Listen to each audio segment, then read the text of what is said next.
Olá pessoal, aqui é o Felipe e a gente vai falar de hardening, os refinamentos de segurança, tão falados em todos os eventos, em livros, em podcasts, em artigos. Então a gente vai passar aqui mostrando para vocês no conteúdo sobre alguns conceitos, sobre hardening de rede, que seria em switch e firewall, basicamente a gente vai falar hoje, hardening em SO, Linux e Windows e também um pouquinho em ambiente cloud. O que é o conceito de hardening? As técnicas de hardening, que vem de endurecer, são elaboradas e tratadas para que se obtenha um aumento significativo na segurança de servidores, de sistemas, de aplicações web ou mobile. Existe hardening para praticamente tudo do mundo digital. Isso permite alcançar os maiores níveis de segurança, com um desempenho constante do ponto de vista de confiabilidade dos sistemas. Então, assim, pessoal, a gente sabe que existem sistemas mais seguros nativamente por design, eles já vêm seguros, e tem sistemas e arquivos sistemas e ambientes e aparelhos que a gente precisa refinar ele para que ele fique mais seguro.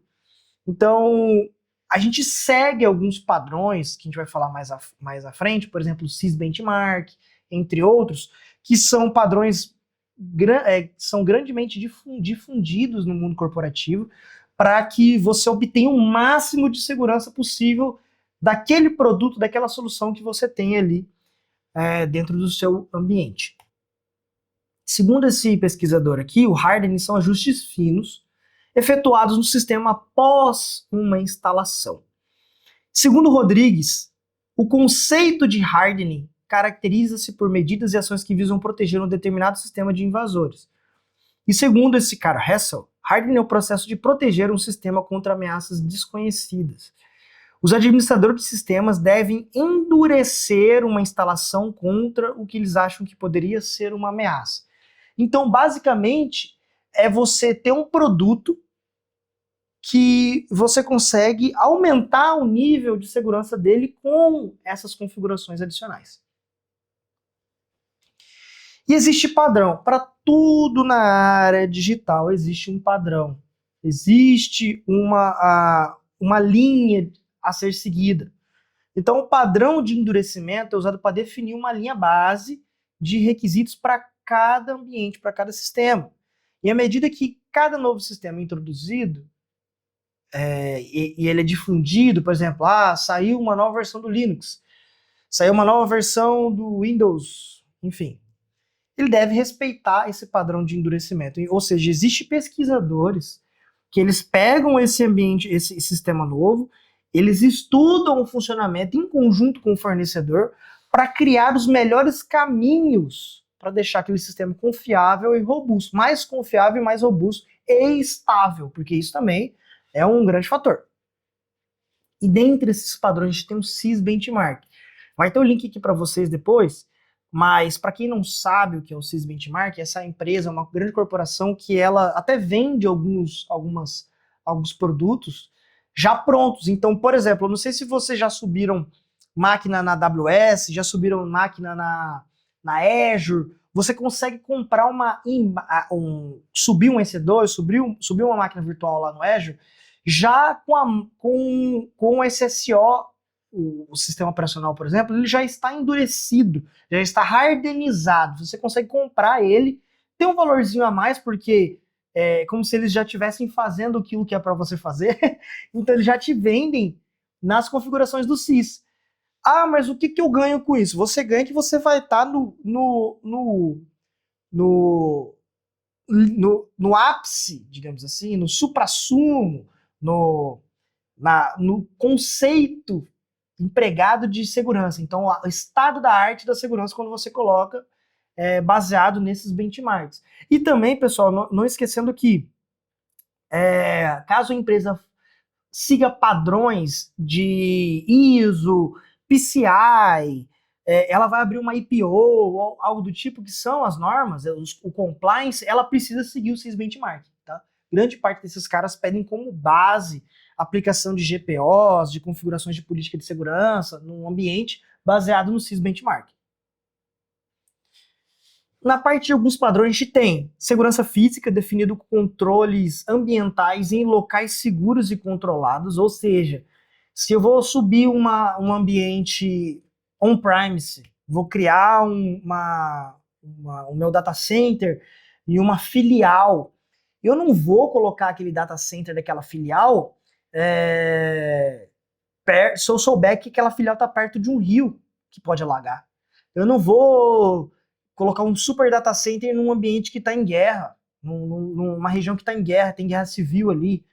Vocês entenderam? Então, assim, o padrão de segurança física, por mais que a gente tenha estado totalmente vinculado com a questão de nuvem, ainda existe muito no Brasil, principalmente a parte data center físico.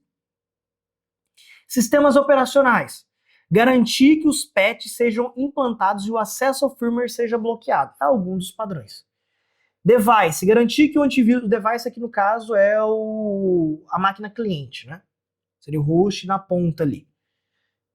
Garantir que o antivírus seja implantado e o device seja devidamente monitorado e controlado. Aí aqui é recomendado na questão de implantar um MDM. Não sei se vocês já ouviram falar do Mobile Device Management. Acredito que me lembra era isso. Seriam sistemas, soluções que controlam os dispositivos na ponta. A gente pode controlar tanto celular como notebook, pessoal ou não.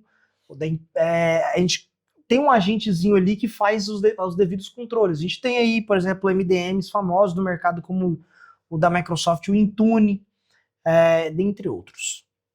Redes e serviços. Remover quaisquer serviços desnecessários. Então, assim, pessoal, esse aqui é um serviço da Invoke que a gente faz em alguns clientes, que é fazer tudo isso que eu tô falando para você a gente faz, mas essa parte aqui de fazer essa auditoria, que faz parte um pouco também do Pentest, mas a gente também tem um serviços à parte sobre isso, que é fazer auditoria para garantir que as implementações de segurança do cliente estão sendo feitas. E uma delas, por exemplo, é a gente acessar os equipamentos de rede, verificar switch, firewall, roteadores e ver se ele está seguindo as melhores práticas. Então a gente vai lá e faz uma auditoria no firewall do cliente e vê se existe alguma regra que está colocando algum serviço, FTP, Telnet, RDP ou qualquer outro serviço naquela regra que está acesso global. Ou a gente viu que ele colocou ele subiu, tem uma regra lá no Firewall que expõe uma intranet ou uma aplicação interna para terceiros. Então tem uma regra que está UAL, a rede global toda, para acessar aquela porta ali através de um proxy, ou enfim, né? E a gente vê que não tem um controle de segurança, não tem filtragem ali de IP, não tem GeoIP. Pô, se a empresa não tem acesso externo ao Brasil, por que eu vou deixar aberto para fora do Brasil? Vocês entenderam? Não tem uma filtragem ali, não tem um anti-malware, pô, não tem um IDS ou IPS naquela regra, coisa básica, mas assim, a gente pega muito disso, pessoal. Então, fazer esse pente fino é essencial. Auditoria e monitoramento. Criar a rastreabilidade e monitoramento de eventos. Isso aqui, pessoal, é o feijão com arroz. É ter o log, saber o que está acontecendo, você tem um CIEM ali fazendo toda a operação de monitoramento para você identificar padrões de segurança, padrões de comportamento dos usuários. Controle de acesso. Garantir que as contas padrões sejam renomeadas ou desativadas. A criação de um acesso nominal. Pode parecer ficção, né? Mas a gente pega muito o pessoal do suporte da empresa acessando um domain controller do Windows, por exemplo, do AD, com o administrador, com a conta administrador. Gente, não existe isso. Todo acesso a qualquer ambiente deve ser com o usuário da pessoa.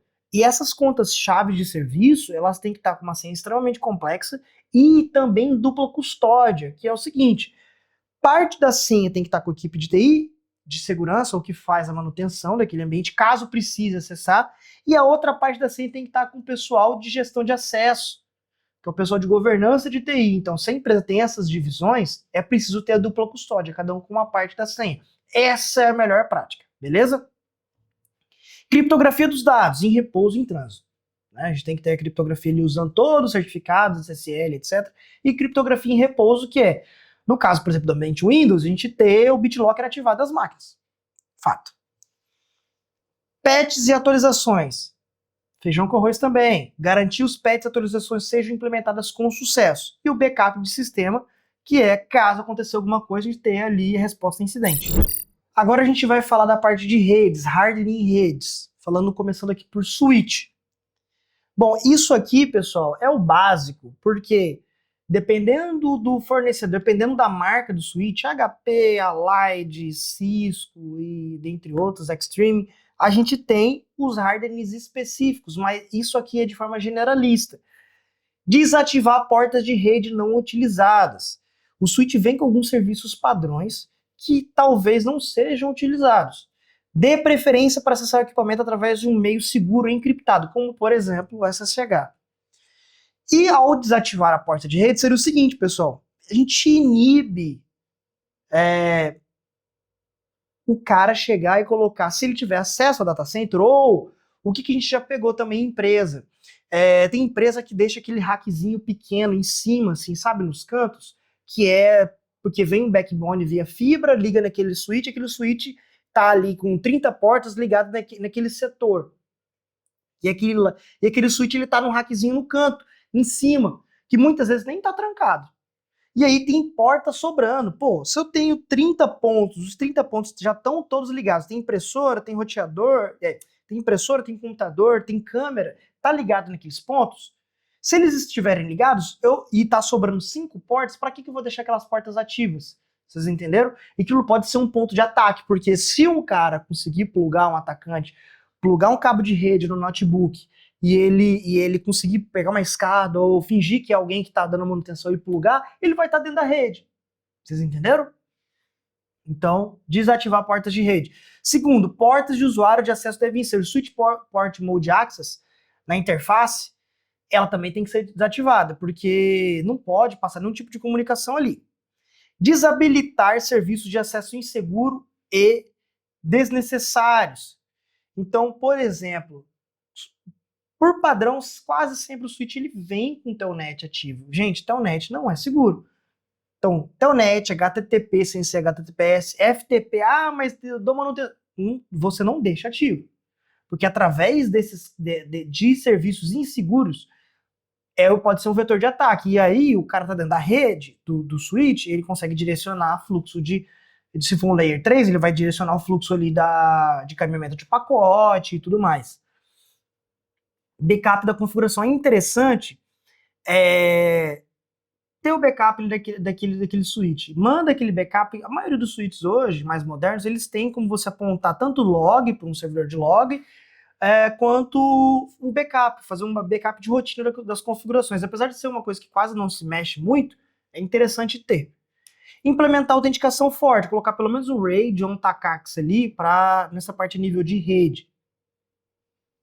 Implementar o DHCP Snooping e o ARP Inspection, para prevenir ataque de DHCP Snooping e o envenenamento da tabela ARP, que é o cara se passar por alguém ali de dentro da rede, ou um ataque que a gente faz quase sempre, em todos os pentests que a gente faz, é você simular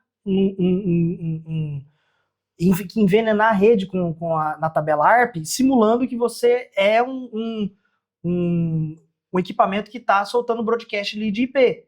Que, por exemplo, tem uma das ferramentas que é o Responder. Ele simula ali, ele consegue pegar a nível de rede transição das hashes de senha. E através da hash a gente pode tentar quebrar ela. E muitas vezes quebra porque a galera não coloca senha robusta, né? Basicamente isso. Um dos ataques, tá? Manter o firmware de switch atualizado. Isso aí não tem nem o que falar, né? Habilitar o log em monitoramento. O que eu disse. Ativar o registro detalhado dos logs ali e mandar para um lugar centralizado. E no Fire, desabilitar serviços e portas desnecessárias da mesma forma. Configurar as regras de firewall com o princípio de menor privilégio. Isso aqui para mim e para o Cisco Benchmark também, e para qualquer consultor de segurança sabe o quanto isso aqui é crucial, pessoal. Regra de firewall, ela tem que ser a mais restritiva possível. O firewall, ele é aquele segurança da balada chato, que mesmo que chegue um cara que é jogador de futebol, quer entrar, ele não tá na lista, ele não entra. Vocês entenderam? Então, assim, o firewall, tudo que for liberar, ele tem que ser liberado do ponto A ao ponto B, do princípio, a gente sempre do princípio ponto A ao ponto B, de dentro da rede para fora da rede, naquela porta específica, tanto inbound quanto outbound, colocar as proteções ali das filters de segurança, porque o que acontece? Um exemplo, quando a gente vai fazer auditoria, às vezes alguns clientes vai fazer auditoria na infra dele, e vai dar uma olhada no Firewall e olha lá o seguinte, o cara ele tem uma DMZ e aí ele tem uma rede específica dos servidores, beleza, tudo certo. Aí dentro daquela rede lá, daquele range de IP da rede, dos servidores que está apartado numa VLAN específica, ele coloca esses servidores para acessar a internet, e aí o acesso da internet para desses servidores, desse range, tá liberado tudo para a internet. Não existe uma coisa dessa, pessoal. Por que que o seu servidor Windows, o seu servidor Linux tem que acessar o Facebook? Por que que ele tem que acessar a internet toda? Não faz sentido, não é um computador cliente. No caso do Windows, ele tem que acessar para atualizar só aqueles IPs da Microsoft, só aquelas URLs, update.microsoft, aqueles serviços da Microsoft só para update. Se ele não tem que navegar, corta. Na verdade, só se aquele servidor ele tem alguma comunicação em HTTP, ali, HTTPS, ele tem que fazer um FTP, enfim, mas mesmo assim você tem que colocar origem e destino, tem que amarrar no serviço, coloca numa regra apartada. Ele não tem que estar aberto full para a internet, porque muitos ataques, o atacante ele faz a shell reverse, que é não é ele de fora da internet atacar o servidor, a gente sabe que vai estar bloqueado, mas o servidor de dentro do ambiente para fora ele sai a comunicação. Então o atacante ele usa o shell reverse justamente dessa forma. O device que se conecta ao comando de control dele lá fora, então ele vai controlar o servidor de dentro para fora, porque aquele servidor já está infectado. Supostamente, se tiver, ele conseguir alcançar o servidor, mas é por isso que tem a boa prática. Se ele conseguiu fazer, pular de um computador para o outro e pular para um servidor, que isso aí também, até dentro da segmentação das VLANs, tem que ter das estações de trabalho com os servidores. Por quê? Estação de trabalho, se ela vai comunicar com o servidor, ela tem que comunicar só nas portas específicas. Ela tem que comunicar, por exemplo, SMB, ela tem que configurar o LDAP, LDAPS, no caso, com certificado. Então, assim, são poucos serviços também. Não tem que estar tudo para tudo, all to all. Vocês entenderam? Habilitar logo o monitoramento para Firewall, não tem nem o que falar, né? Restringir acesso à interface de administração, habilitar a autenticação forte, é uma outra coisa que a gente pega muito. Já pegamos firewalls do cliente, tá exposto para a internet. A interface de gerenciamento, o login sem ali na cara. Pô, não existe isso, você deixar firewall, switch ou qualquer ativo de rede para a internet. Não existe isso. E aí, além disso, mesmo que esteja dentro, tem que ter MFA. Não pense que é o Jó da coroa, o firewall. O cara que entrou, conseguiu pegar o firewall, ele ganha toda a rede. Não precisa só de domain de mim ou root em algum servidor, não. Ele pegou o firewall, acabou. Fim de jogo. Manter sempre atualizado. Mas pode quebrar o firewall. Aí você tem que ter uma rotina de homologação, você tem que testar no ambiente controlado, ver todas as features, mas tem que atualizar. Desabilitar protocolo de seguro, isso não preciso nem falar, né? Configurar os alertas de evento crítico, segmentar a rede, como eu já tinha dito também, usar as zonas, as VLANs, para separar as redes internas, rede de Wi-Fi, rede de cliente, rede de servidor crítico, a rede do outro servidor que só esses servidores vão acessar a internet, então tem que ter essa segmentação de VLAN. Realizar as revisões periódicas, sempre tem que estar olhando. Por quê, pessoal? Já também fazendo um paralelo, puxando a sardinha pra gente, que é um dos serviços que a gente faz de fazer essa revisão de configuração, acontece que muitas vezes a equipe interna, na correria do dia a dia, pega e faz aquela configuração para funcionar, sabe? Ah, travou, aconteceu alguma coisa aqui, ele vai lá e libera o servidor para acessar tal coisa, ou ele libera a rede de computadores para acessar determinado sistema, fazer determinada coisa. Isso aí abre uma brecha gigante, porque a galera acaba, o pessoal do field, né, que é o suporte, ou do sysadmins, no caso, acaba esquecendo aqui. Ele acaba esquecendo de voltar à configuração que estava, e aí, pessoal, uma falha dessa, um vacilo já era. Agora a gente falando um pouquinho mais de hardening para sistemas operacionais, começando por Linux, atualização de patch de segurança. Por que que isso aqui está o primeiro? Eu já vi em diversas empresas, principalmente em órgão público, que é no Brasil muito forte a cultura Linux em órgão público. E o que acontece? O pessoal, eu sei que tem toda a questão do órgão público, o porquê dele estar usando open source. Isso não, a gente não vai nem entrar nessa nuance. Mas a questão é que, por falta de, talvez não de conhecimento, mas por falta de esforço ou por minimizar problemas, acaba que a equipe interna de TI não atualiza os Linux. Por quê? Se pressupõe que se eu tenho o Linux, eu estou seguro. Se pressupõe que se eu tenho o servidor ali, ele está no Ubuntu na última versão, eu estou 100% seguro. E o que acontece? Os caras não continuam atualizando. Aí você vai fazer um pentest na rede, você pega o Linux da versão de 5 anos atrás, de 10 anos atrás, sem patch. Não existe uma coisa dessa. Certo? Segundo ponto, desabilitar login remoto do superusuário. O cara não tem que logar como root, pô. Não tem que logar como root. O cara tem que estar segmentado. Aí a gente segue aqueles padrões de RBAC, Role Based Access Control, tem que ter toda a segmentação e tudo mais. Utilizar servidores de DNS confiável. Isso aqui é um ponto importante porque a galera geralmente só coloca o Google lá. Google e Cloudflare, 888 e 1, né? A gente sabe que hoje isso já foi derrubado, já não é uma boa prática você fazer isso. Não que ele é inseguro, mas o correto é você colocar o servidor de DNS da sua operadora. Questão de lente até a questão também de latência e tudo mais. Além dessa questão de configurar o DNS, a gente tem que sempre ver a questão das atualizações, de onde a gente está vindo os repositórios, porque já existiu questão de repositórios infectados. Então a cara vai lá e coloca lá no etc, lá coloca os repositórios e não checa aquilo. Então você tem que ter uma centralização de repositório para controlar os updates que vão ter naquele ambiente, até para não quebrar aí também por questão de segurança. Configurar o syslog, tem que ter log, isso a gente não tem nem como, não tem nem o porquê aprofundar tanto. Timeout de sessão, pessoal, isso é timeout de sessão, é tão básico, tem até o link aqui depois dos hardening para Linux que eu vou passar para vocês.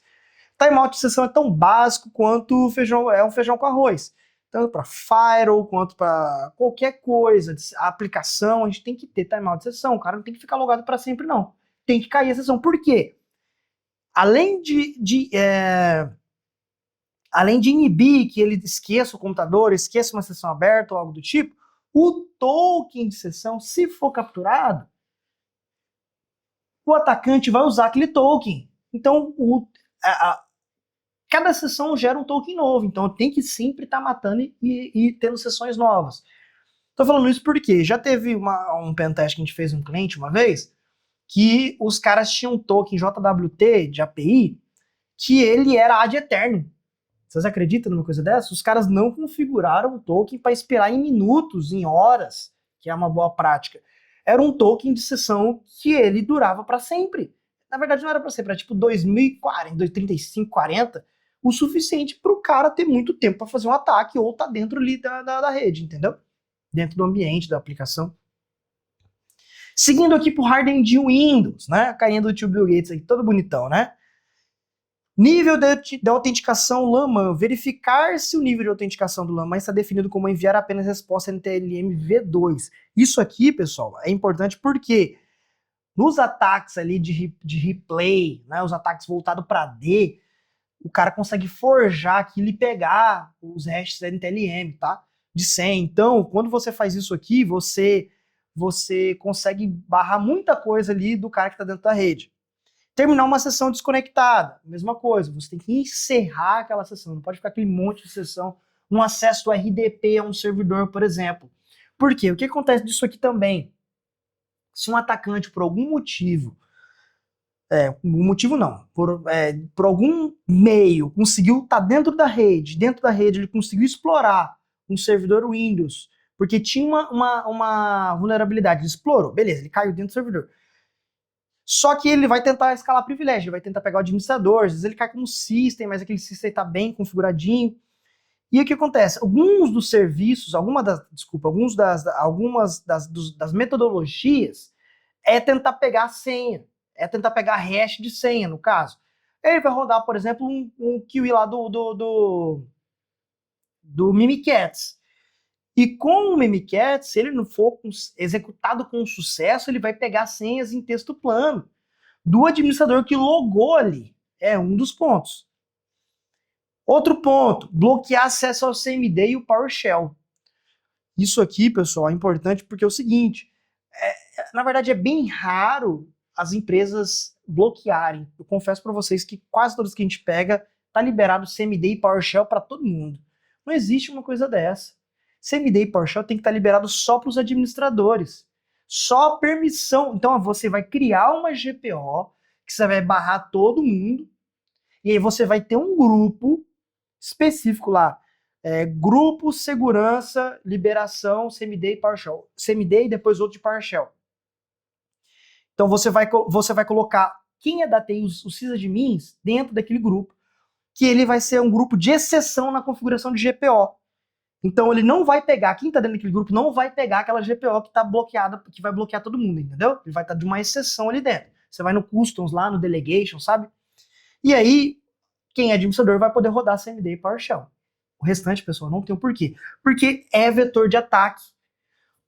Quase todo ataque em ambiente Windows, quando é bem feito, ele vai só via terminal. Esquece esse negócio do cara ficar rodando, clicando em coisa, ele não vai. Vai entrar via terminal, vai rodar coisa via PowerShell, vai rodar coisa via CMD. Se você barra isso, você já está com um passo à frente em segurança. Outro ponto, não permitir o uso do dispositivo removível. Isso aí é de praxe, né, pessoal? Bloquear a máquina por tempo de inatividade, pelo menos aí 15, 20 minutos. Deu 15, 20 minutos sem mexer, bloqueou a sessão. Configurar o LAPS.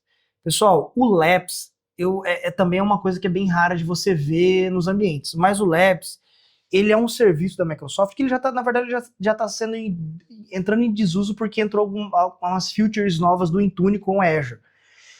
Mas basicamente esse cara bem implementado, né? Porque na verdade não é bem implementado. Ele é implementado porque ele vai para a rede toda, não tem como implementar meia boca. É meio chato de fazer ele, mas quando ele funciona, quando ele tá rodando, é maravilhoso. Ele vai trocar senhas locais dos administradores, você configura a cada 30 dias, enfim, ou menos, para uma senha grande e complexa. Ou seja, você quebra aquela questão do cara conseguir pegar o administrador local daquela máquina. Porque se o cara conseguiu rodar uma Mimikatz ou qualquer coisa que ele pegou o administrador local, ele vai tentar rodar aquele administrador local, usar técnicas de low hanging fruit, que é do menor esforço, para acessar toda a rede, porque ele sabe que geralmente o administrador da estação de trabalho do servidor é o mesmo dos outros. Então ele vai acessar tudo. É fim de jogo, acabou. Só que se ele cair dentro daquela máquina e aquele administrador é só daquela máquina, ele não vai conseguir usar no outro. E ele também não vai conseguir a persistência por muito tempo, porque vai trocar aquela senha, ele vai perder a sessão. Ele vai perder a senha do administrador. O LAPS é show de bola. Ah, mas como que é a gerência disso, pessoal? É muito fácil. O suporte imagina uma pessoa na ponta, tá? Esquece servidor, porque servidor tem que acessar com usuário nominal, não vai acessar com o administrador local. Então, para o pessoal do suporte, que é pro dia a dia, que vai precisar dar manutenção numa estação de trabalho de alguém.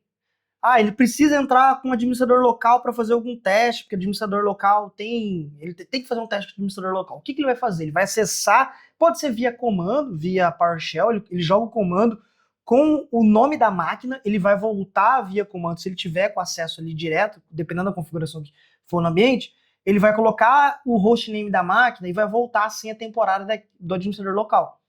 Ou ele acessa o servidor do LAPS direto via RDP, E ali dentro ele vai ter uma caixazinha, uma janelazinha que ele coloca o hostname da máquina e ele consegue ver a senha que tá. Mostra as configurações tudinho. Todas ali, as últimas senhas, mostra o tempo de expiração, última senha não, o tempo de expiração, a senha e tudo mais, ele pega, copia aquela senha e vai usar ali na máquina para dar manutenção. Basicamente isso.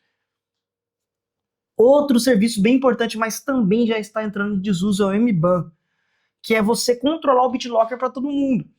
Então, o BitLocker, ele tem que, a estação de trabalho, ainda mais de empresas já média para grande, o que está nos computadores, eles são muito confidenciais, as informações que estão ali. Então, se tem a empresa, a maioria é notebook, a pessoa vai para o metrô, ele vai pegar um ônibus, ele vai ter que sair com aquele computador. Então, se for roubado, a gente sabe que a senha do Windows não funciona, pô.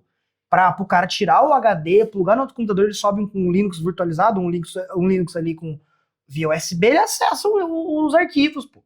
Então tem que ter BitLocker, porque se o computador for roubado, o cara vai ter uma não dá para quebrar o BitLocker, assim, é muito difícil, mas dependendo da técnica, nível de conhecimento do cara, é possível, tá? Mas a gente já cria uma barreira ali pro cara acessar as informações que estão naquele device. E aí vai ter o link também para vocês aqui das melhores práticas, beleza? Seguindo aqui para a gente finalizar, o hardening em nuvem. A gente vai falar um pouquinho do Azure, tá? No caso aqui, como exemplo. Adotar o sysbenchmark no Azure é possível. Armazenar as chaves e segredos no Key Vault.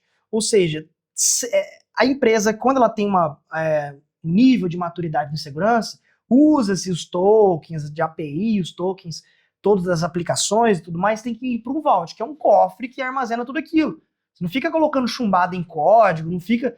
Tem que ter um armazenamento para aquilo. Então, no caso do Azure, é o Key Vault.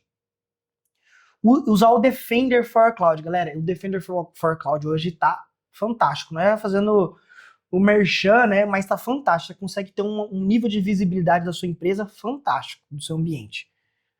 Utilizar as policies de blueprint. O que são essas policies de blueprint? Seriam policies que elas são enraizadas no topo da hierarquia. Ou seja, eu evito, por exemplo, que o cara crie uma máquina escalável ali, que ela vai subir no storage e ficar de eterno ali. Aí você vai estourar o valor da Azure, no caso da AWS também é o que acontece muito, a máquina fica gigante, aí quando vira um mês vai ver a cobrança, tá enorme a conta. Então você cria uma política ali, porque aqueles desenvolvedores, aqueles SREs, o pessoal de redes, ou o pessoal... eles têm um limite de coisas que eles podem criar, ou eles só conseguem criar e colocar naquela faixa de rede. Esse é um ponto muito importante de hardenizar ambientes de nuvem. Você estabelece, você coloca as normas ali a nível de hierarquia topo de hierarquia, entendeu? Outra configuração, just in time. Esse just in time eu confesso para vocês que foram poucas vezes que eu vi, tá? Porque o pessoal geralmente usa outros serviços ali. Você tem serviço Keycloak, você tem o Keycloak mais para armazenar, mas assim, você tem, por exemplo, um CyberArk, que você coloca para poder fazer a sessão ali única, com chave única, mais segura, né, num ambiente controlado. Mas caso você não tenha isso aí, que também faz muita analogia com a Azure Bastion, mas just in time, você vai e libera o analista para fazer aquela determinada ação no ambiente só naquela faixa de período de tempo. Por exemplo, o pessoal de redes vai fazer uma virada no sábado de noite e aí eles vão precisar acessar aquelas máquinas ali dentro do Azure em determinado momento, na noite ali como administrador. Então você vai dar para aqueles caras o nível administrador só naquela faixa de tempo. No outro, depois que passou a hora, pum, ele já não é mais administrador, cai a sessão. No caso do Azure Bastion, é você fazer o acesso remoto, RDP, para aqueles serviços da nuvem via navegador. Bem parecido com o que eu falei do CyberArk. Parecido. O CyberArk é muito mais robusto, né? Mas aí você tem um acesso seguro, em vez de você expor sua máquina Windows RDP para a internet. Outro ponto muito importante é você usar o RBAC. O RBAC ele tem tanto para ambiente on-premise quanto para nuvem, normal, pessoal. Então você vai lá e segmenta os acessos o cara só tem que ter acesso naquele nível de permissão, naquela faixa, naquele grupo de servidores para fazer determinada coisa.